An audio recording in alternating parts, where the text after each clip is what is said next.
it to you. So fail first is also known as step therapy policies in Massachusetts.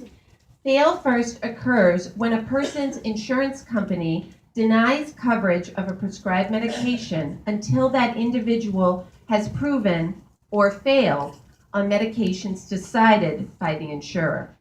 This can lead to delays in care and negative health impacts for the patients.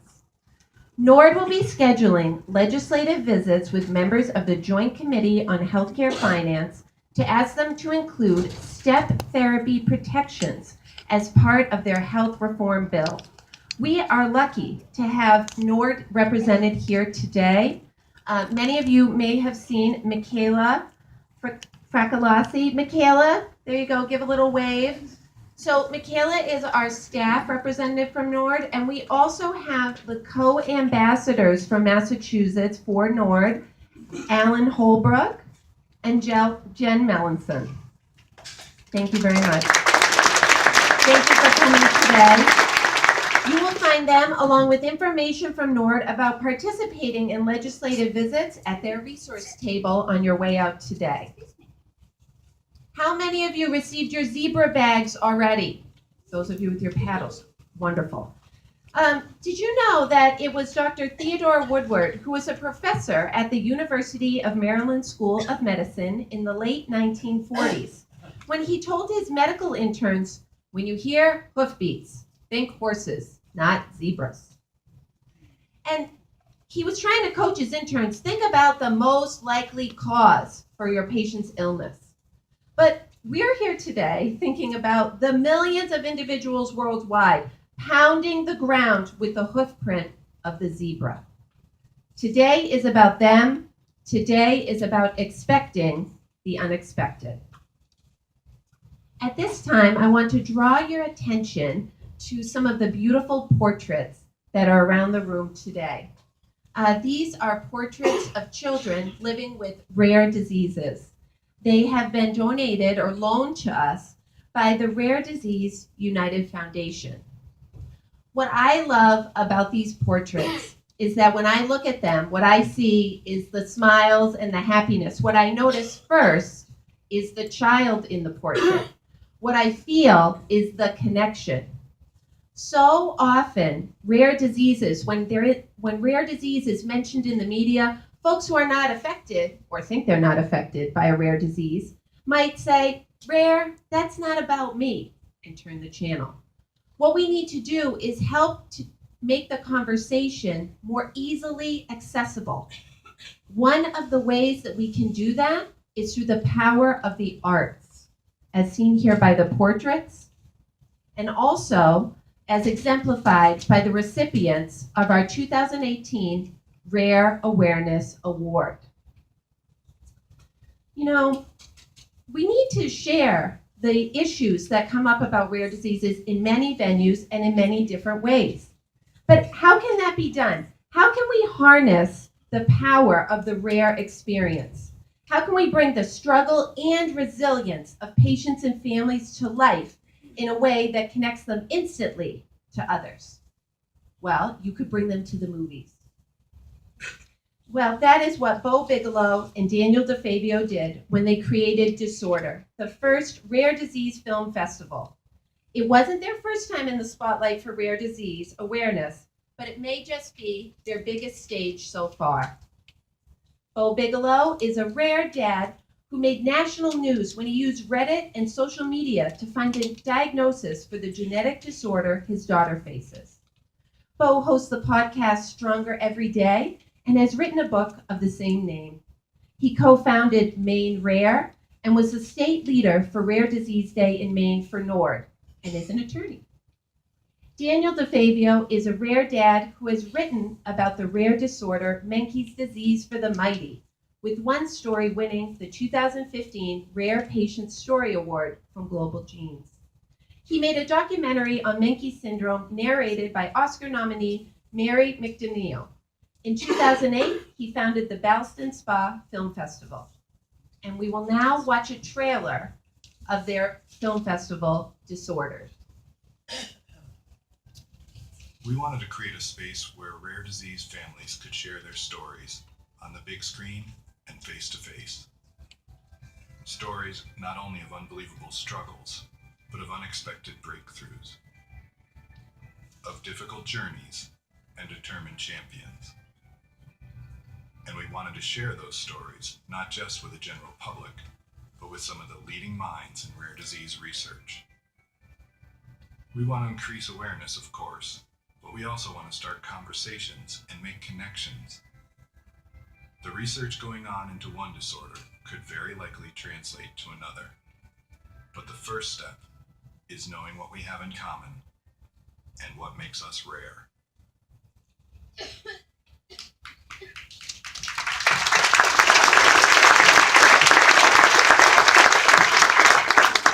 I am now proud to invite Lynn Parrish from Shire up to present Bo and Daniel with the first Rare Awareness Award. Thank you. Thank you, Katie. It was just fabulous. Thank you so much for leading us today. I was so fortunate to be able to attend part of the Rare Disease Film Festival. I went the day that it was in Cambridge and was so moved and inspired and thrilled to see these films. So thank you for your work. I'd like to, on behalf of the MassBio, the MGH, Frontotemporal Disorders Unit, and NORD, I'm very proud to present both of you with the first 2018 Rare Awareness Award. And Katie wrote some beautiful words that I can't say it any better, so if you don't mind, I'm going to just read what's going to be on their plaques. And it says, "For extraordinary efforts to raise awareness for all rare diseases by shining a light on the rare experience and the resilience of the human spirit through the creation of Disorder, the first Rare Disease Film Festival." So congratulations, we're delighted to be here.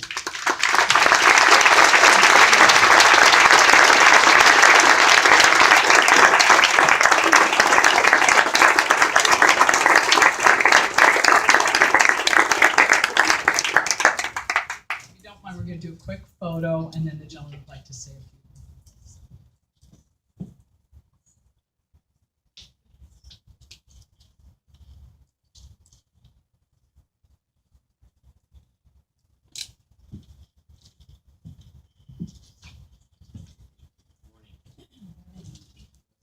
When Daniel and I got into this, we really did it with two big ideas in mind. And the first was to recognize that having a rare disease is painfully isolating. But if we were able to bring everybody together for this festival, we'd start to realize that we have all these things in common, whether it's figuring out how to deal with the sibling who doesn't have the disease, or hospital visits that we're all making. And so that was the first big thing, is what makes us, what we have in common. And the second big idea was that awareness is great. We definitely want more awareness, but we'd like to do more than that. We want awareness that leads to action. And so as you saw in our trailer, what our goal is to get the right people in the room watching these films. People who can talk to each other. Maybe they've never met before. Maybe they have the same goal in mind and they don't even realize it. And so by bringing the right people into the room, by essentially creating an audience of the movers and shakers who can make stuff happen, we would help everybody, and everybody would be able to make progress. So, as you saw, October in Cambridge was our first film festival. We think it was a success on every possible measure of that term. Things that we didn't expect happened. The size of the audience exceeded our expectations. The interest continues.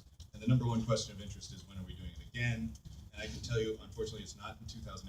It will be in 2019, probably summer or fall. But we will continue to do these. And in the meantime, other opportunities have come our way. We are actually curating several selected screenings of our films. Different industry or advocacy groups or conventions have asked us to do that, and we're doing our best to accommodate all those around the country and even around the world. We've launched something we're calling 7,000 Films Wanted, in which we solicited through social media. Tell us your story. What's your story that should be a film? Your rare disease story should have a film if it doesn't. And we had a lot of interest in that. We've selected our first. We'll start filming. Production of that will start soon. it will address PAX1. Maybe someday we'll get to all 7,000 rare diseases, but that's a little ambitious. We're glad to have one underway, and follow us on Facebook and our website, and we'll keep you posted on what's next. And thank you all for all the support. Thank you to Susan and Shire and MassBio and Katie, of course. Thank you for these awards.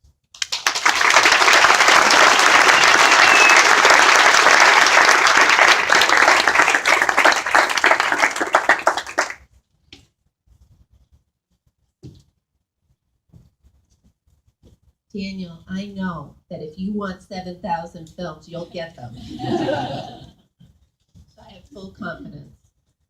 That was so meaningful. That was the first time we've given that award, and what was so special about it was the extraordinary efforts that Daniel and Bo went through to be so inclusive of so many rare diseases. So I told them, I said, this is a great venue. You can meet lots of people who would be interested in your project. So please reach out to them. They do want to hear from you. Now I am so excited to move our program along and introduce you to our next speaker, Jen Melanson. Jen is a married mother of 3 who has worked in healthcare for almost 20 years, currently in CCU at the UMass Memorial Medical Center. She is about to complete her undergraduate degree in Human Services from Fitchburg State University this May. Jen says that when her kids started to go to college, it was time for her to go too. She is currently engaged as a research intern through the Shriver Center at UMass Medical School studying Fragile X syndrome, which we know is a rare disorder. A patient advocate since 2010, Jen currently serves as Massachusetts volunteer co-ambassador with NORD's Rare Action Network. Jen has spent 6 years in clinical trials for treatment of hypoparathyroidism until study drug was FDA approved in 2015. Jen even gave patient testimony in support of drug approval at the FDA hearing in Washington, D.C. She is also currently participating in 2 separate research studies for CTLA4 haploinsufficiency, a rare genetic immunodeficiency disorder. Jen, welcome.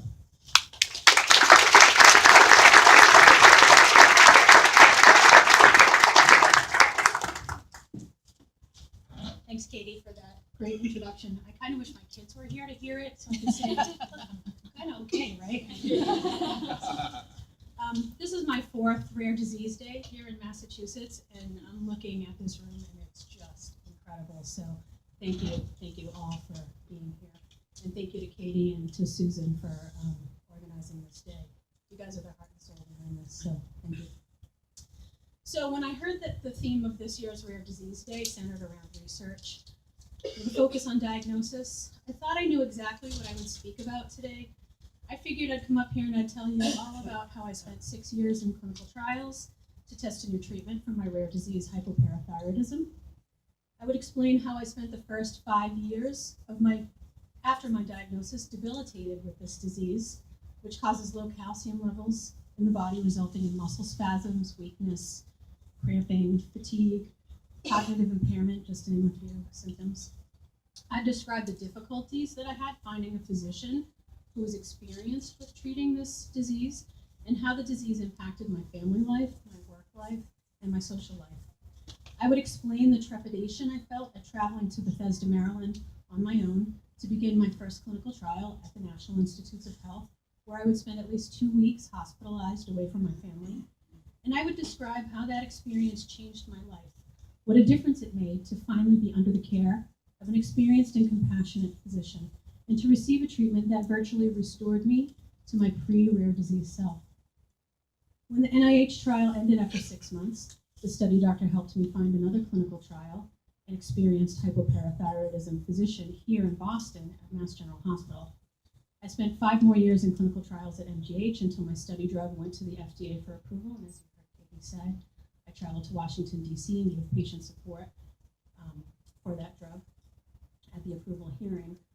So not only did my experience in clinical trials culminate in the first FDA-approved treatment for hypoparathyroidism, It also inspired my commitment to advocacy, first within the hypoparathyroidism community, and later as an advocate for all people with rare diseases. So that's a pretty good story, right? But there's more to my story, and it doesn't involve hypoparathyroidism, and it doesn't involve just me. A little more than 3 years ago, our youngest son, at 14 years old, noticed a lump near where his jaw and his temple meet on the left side. We took him to his PCP, who thought it might be a lymph node, but wanted to check blood work just to be safe. His labs looked normal, and we were told just to watch it for a few months. And when it didn't go away and a second lump appeared, his PCP sent us to a local specialist who suspected malignancy. I immediately knew we needed a second opinion, so we headed to Boston Children's Hospital. My son had surgery to remove both lumps, and the pathology came back clear. No cancer, just some benign lymph nodes. He was given a clean bill of health. We were sent on our way.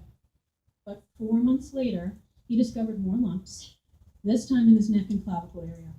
We returned to a surgeon at BCH, who sent him for MRI, which revealed widespread lymph node enlargement, and from there we were referred to rheumatology. We happened to draw the card of a very smart, very kind researcher rheumatologist. She examined our son, sent off lots more blood work, and ordered more scans and diagnostic tests and a consult with oncology. Nothing looked glaringly obvious, but things didn't look quite normal either. This very smart, very kind researcher rheumatologist suggested some genetic testing, which turned out to be an extremely slow process. The first set of tests came back negative, as did the second set. Still, our very smart, very kind researcher rheumatologist wasn't willing to give up. A third set of genetic tests were sent, and on this past December 1st, almost 3 years after the start of this odyssey, we got a hit. Our son was positive for a rare genetic immune disorder called CTLA4 haploinsufficiency. Y'all know what it is, right? Our very smart, very kind researcher rheumatologist explained that this genetic disorder had only been discovered in 2014, so there was very little available research. However, we were in luck. She explained that there was a potential treatment option and that she was even involved in research for this genetic disorder at BCH. She also explained that since our son's disorder was a genetically dominant trait, and since I also have an extensive autoimmune history, she was reasonably certain I carried the gene defect as well. I received my positive test results just 3 days before Christmas. Since my 2 remaining children had a 50% chance of receiving this gene from me, they also needed to be tested. My older son's test came back positive about a month ago. Only my daughter is unaffected. So while it took almost 3 years to diagnosis for my son, it took more than 45 years for me. CTLA4 haploinsufficiency causes the body to not produce a protein that is essential to immune system functioning. It can cause widespread lymph node enlargement, as seen in my younger son. It can also cause autoimmune disorders like rheumatoid arthritis, which I was diagnosed with 6 years ago. And while the literature is scarce, there has been some association with gastric cancers and lymphoma, which is what took my father's life at the young age of 41. As you can imagine, our family feels a little like we've been broadsided by an oversized tractor trailer going 100 miles an hour. But I actually think we're pretty darn lucky. Not only are both of my sons now under the care of this very smart, very kind researcher rheumatologist at BCH, I also managed to find myself a very smart, very kind immunologist at Mass General Hospital. My sons and I are now part of the ongoing research for our genetic disorders at both sites, and my youngest son has already begun a treatment that has the potential to halt his disease progression. How lucky are we? But there's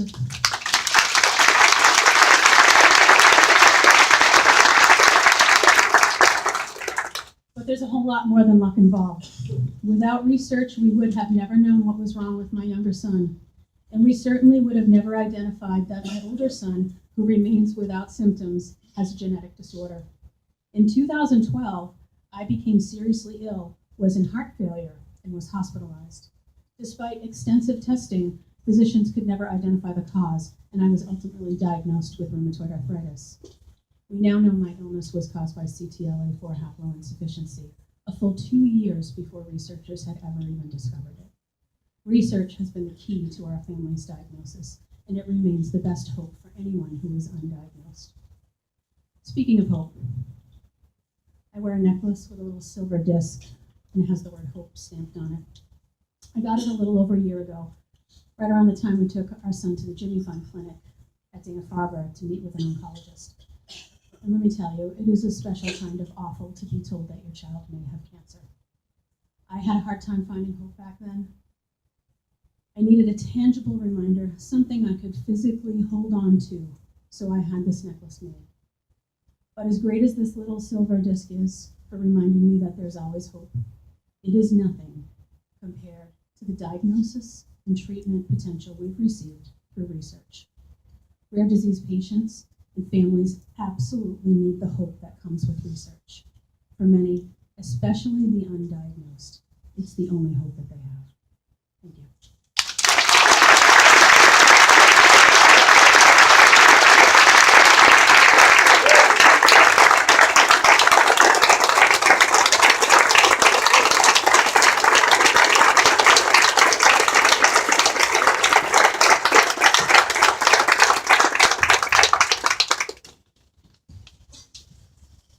You can tell that Jen is a trained co-ambassador because she just delivered an on-message speech about this year's Rare Disease Day focus, which is research. Jen, I'm going to write an email about your stellar performance to your volunteer supervisor.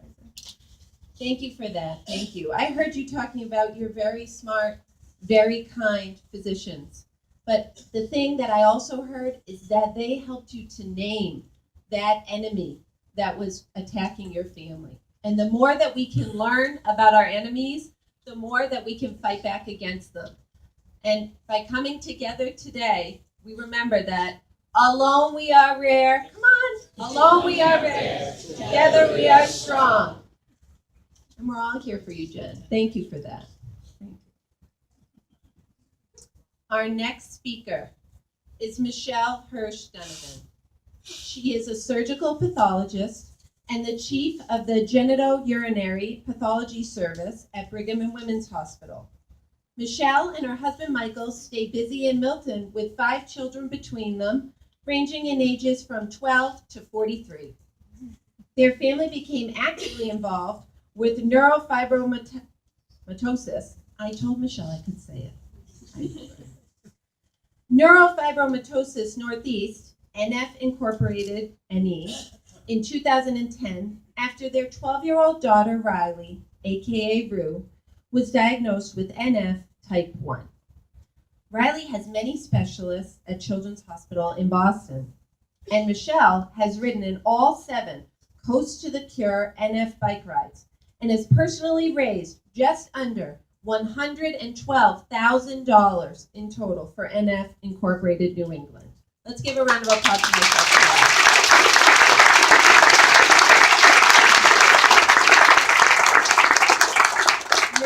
Michelle and her team, Riding for Rue, have raised just over $144,000 in total. Michelle and her family are very thankful for the support they have received from NF Incorporated New England and the many other NF families they have met. Michelle, welcome.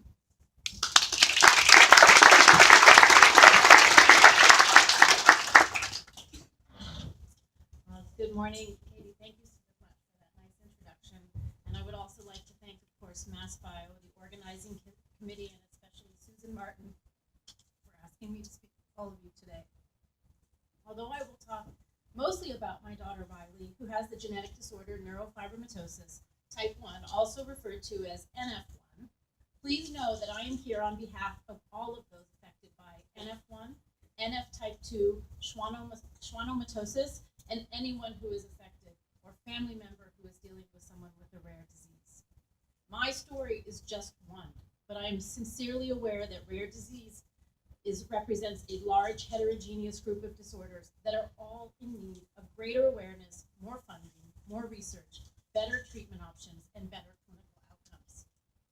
Now let me briefly tell you about our Riley.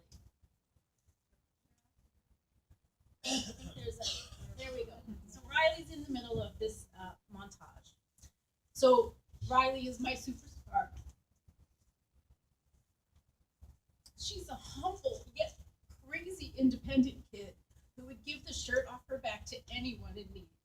Then she brings a smile to everyone she meets. She's in the 7th grade. She loves to wear makeup, play softball, and as you can see here, she even tried cheerleading this past fall. She idolizes her older siblings and adores animals. She sounds like a normal kid, right? But Riley's life is not entirely normal. When Riley was born, she presented with hypotonia and gross motor delay. But it took until her 5th birthday for us to realize that she carried the diagnosis of neurofibromatosis type 1. And this was diagnosed because between her 4th and 5th birthday, I noticed increased skin spots called cafe au lait spots on her body, as well as the facial disfiguration you can see on the right side in the image. NF is a genetic disorder that affects 1 in 3,000 people. It causes tumors to grow on literally any nerve in the body. It can cause bone abnormalities, and it can affect neurocognitive functioning, making school and social interactions very difficult. Some cases of NF are so mild that those that are affected have no idea they carry the diagnosis, and they can go their entire life not knowing that they have NF until they pass it on to one of their kids, who then presents with more severe symptoms. In the same way that Jen spoke about how her son was diagnosed first, that frequently happens in NF, where a child is diagnosed and they check out the parents and find out that the parents carried the disease and passed it on to their child. 60% of cases with NF are spontaneous mutations, and that's what we believe happened with our Riley. But 40% are passed on from parents who carry the mutation on their gene. Other cases are not so mild and can be so severe as to cause death. Now, when Riley was first diagnosed with NF, we were shocked to find out that she had not just 1 tumor in her face, but 3 in her head and neck region. The one is the disfiguration you can see in the photo, but there is another one that wraps around her left ear canal, and a 3rd tumor that's at the base of her skull and tracking through her skull that is so close to her carotid artery. In fact, too close for comfort for me, because if that tumor does grow too large, it could compress the carotid artery, which is a very major artery, and could cause her to have a massive stroke. Riley also has ADHD and wears a body brace daily for scoliosis. She has an MRI every single year and sees up to 10 specialists annually. A year ago, Riley had her first of likely many surgeries to dislodge a tooth that was wedged in the tumor in her face. Now, treating NF is very difficult and often very frustrating. For one, surgery is rarely curative and the tumors frequently grow back, and chemotherapy is frequently ineffective. Secondly, the manifestations of NF differ significantly, as I mentioned, from mild to severe, but most people present with different symptoms overall. And this limits the approach, a general approach to neurofibromatosis, and requires the clinicians to instead treat the patients individually. What I have here surrounding Riley is a group of NF heroes that I have come to know over the past 7 years. Each one has their own unique issues. In the upper right-hand corner is my dear friend Emma. Emma has a tumor on the nerve that innervates her eye called an optic glioma. She has severe learning disabilities and she has difficulty socializing. It is the day-to-day issues that affect Emma the most, as she has had a hard time finding a school that can accommodate her needs. In the middle on the right is Leah. She has NF type 2. She has facial paralysis and has been operated on at least 10 times over the past 5 years, the last of which has left her totally deaf in her right ear. On the bottom right-hand corner is Ryan, another just ball of fire. Ryan had his leg amputated at the age 1 for something called tibial dysplasia. And recently Ryan was treated with chemotherapy for a growing optic glioma. In the upper left-hand corner is Aaron. Sadly and tragically, Aaron developed a malignant brain tumor at the age of 26 and died last year at 29. Now, one of the worst things about NF is not what we know the patients carry, but it's what we don't know about these patients and these children and my child. For For example, I have no idea if Riley will develop more tumors in her lifetime. 1 more, 10 more, hundreds more. Will puberty make Riley's tumors grow bigger or in number? On a daily basis, we don't know if a stomach ache is because she ate too many Cheez-Its or because she has a new tumor in her abdomen. Is a small headache just dehydration or a brain tumor? Should we treat it with Tylenol or run to the hospital and get another MRI? Will Riley's facial tumor lead to ridicule, bullying, and loss of self-confidence? These unknowns are a heavy weight for my husband. But there is good news too. There is hope. There is today Rare Research Day, Rare Disease Day, and not just here, but all around the world. Some rare diseases are familiar to many by name, but others are unknown names and unknown disorders. Most people I know had never heard of NF before I told them about it or Riley. There are at least 400 of you here in this room, and if each of you talk to 5 people, and those 5 people talk to 5 more people, and 5 more people, etc., think about the exponential effect that we can have for our loved ones. Awareness is the first step towards change, the first step towards understanding, and the first step towards finding a cure. We cannot stop working with our local organizations. For me, NF Inc. Northeast has been great for personal support and advocacy, and I thank them dearly. We cannot stop pressing our legislators for federal research funding. We cannot stop helping our local young investigators who need startup money and support. These small steps can lead to great advances. Take, for example, our friend Jane. Jane is in the middle on the left-hand side here. She tried multiple drugs to shrink the tumor in her jaw before a recent MEK inhibitor worked. This tumor has shrunk the size of her tumor and shrunk the tumors of 70% on the clinical trial. This research clinical trial was recently published in the New England Journal of Medicine, and in the past few weeks was just recognized by the FDA as an orphan drug for NF. This is progress. Hope and progress are 2 of the many reasons why we as a group never stop fighting. I know I will never stop fighting for my Riley. She, like many of your loved ones, is worth each and every ounce of our fight. Thank you very much.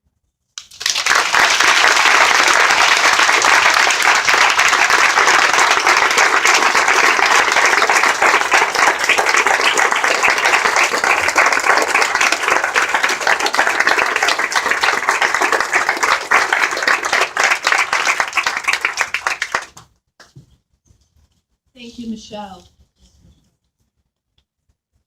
Riley's diagnosis is rare. NF does not affect every single person in this room. But we can all connect with the emotion, the passion, and the commitment that Michelle displayed at this podium today.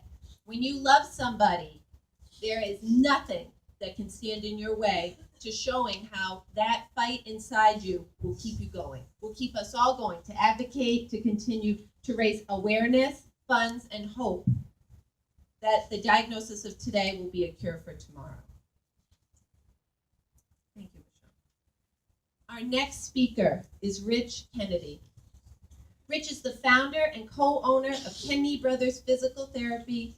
Since 1988, he has been the co-founder and director of the nonprofit Christmas in the City. Since 1997, he has been the founder and president of the nonprofit Angel Fund for ALS Research. Most importantly, he is the obnoxiously proud father of 4. Rich, welcome.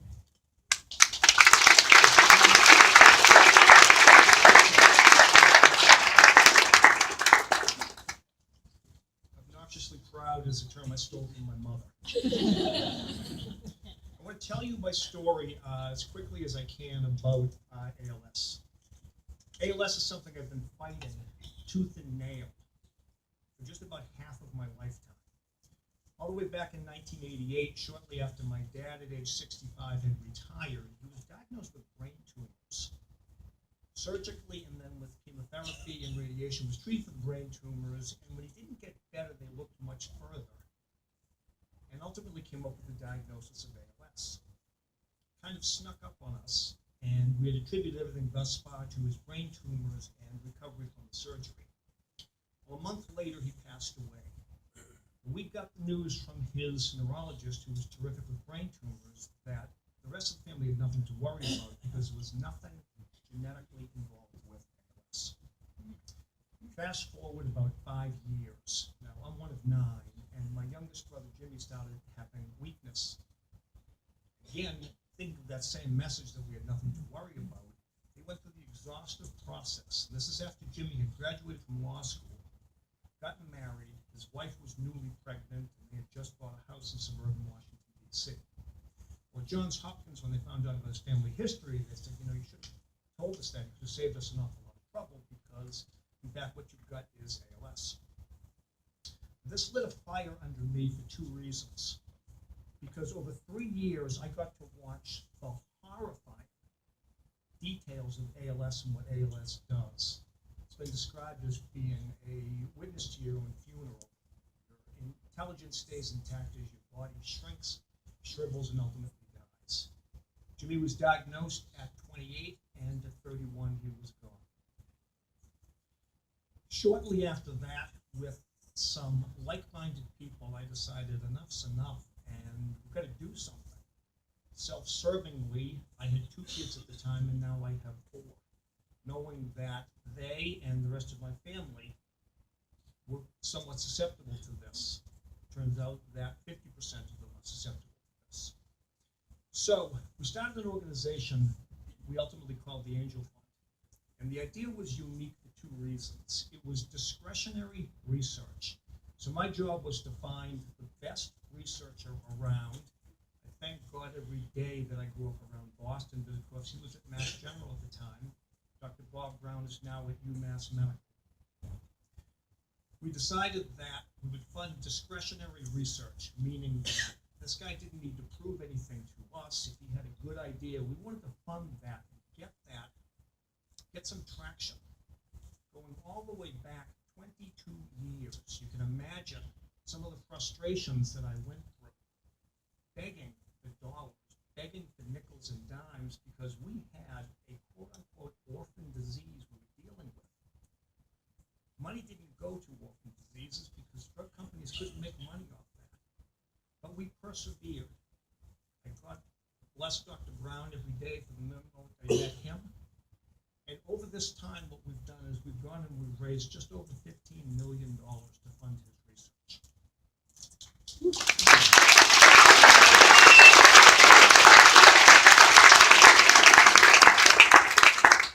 The applause is not for me, it's for all the others who've done it. I'm too dumb, I don't know any better.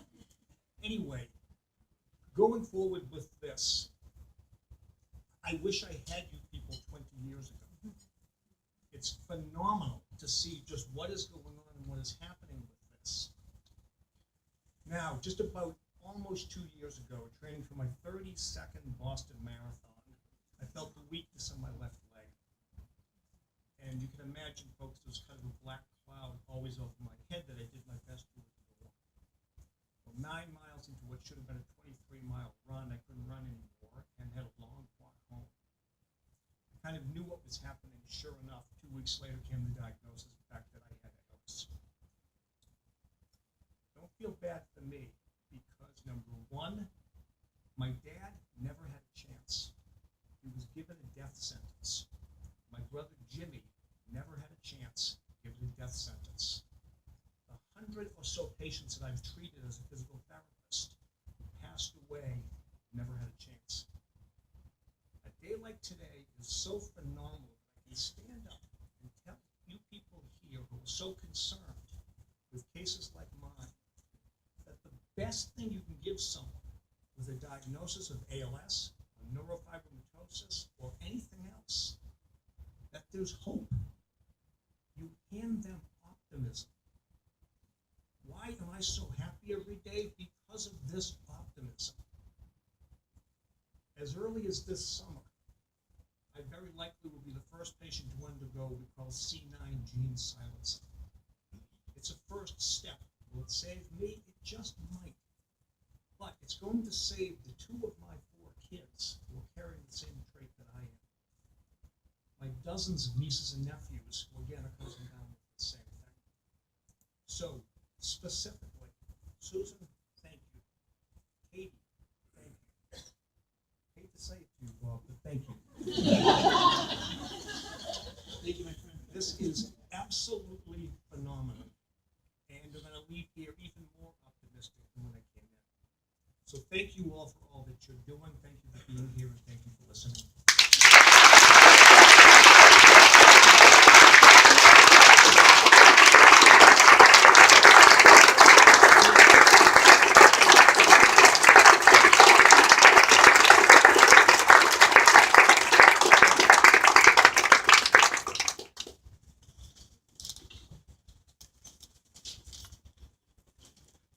Thank you, Rich. I like what Rich said. Enough is enough.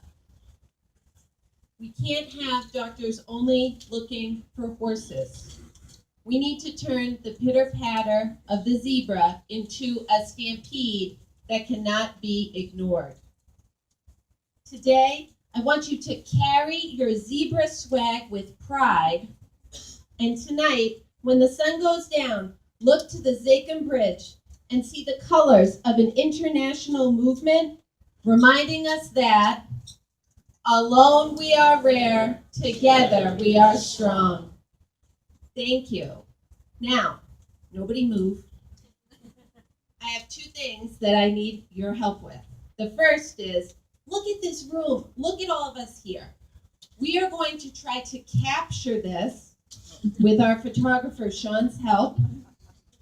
And so we're going to try and get a group photo before you all leave today. And then as you're leaving, keep in mind, if you have a few extra minutes before you have to go back to work or on with your day, Sanofi Genzyme is starting their Rare Disease Day run at 1 o'clock on the steps of the State House, and they would love to have people cheering them on. So, for those of you, let's do one last round of applause for Rare Disease Day 2018.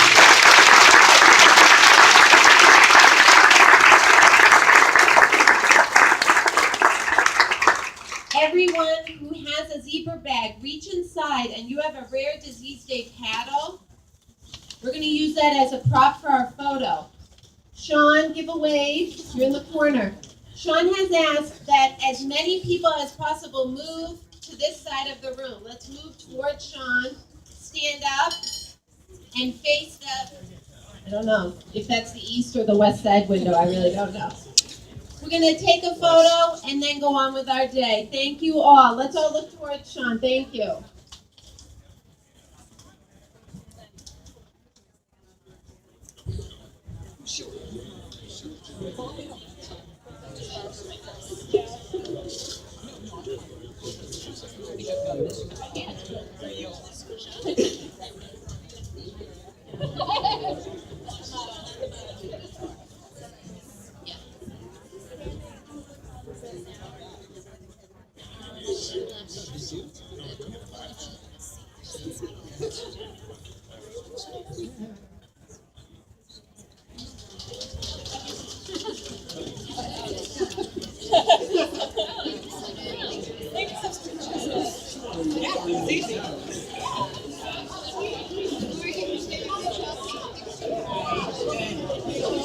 It works great.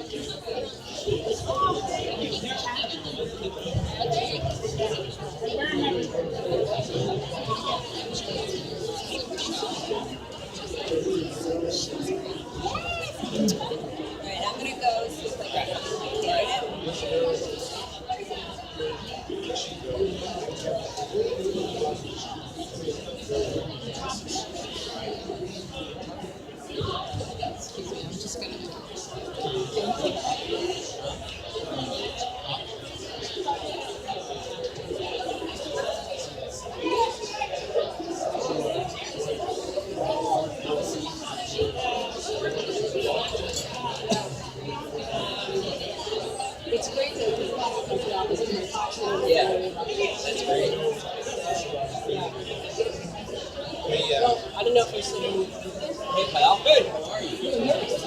Just one tonight, so we need to get a photo of Oh, okay.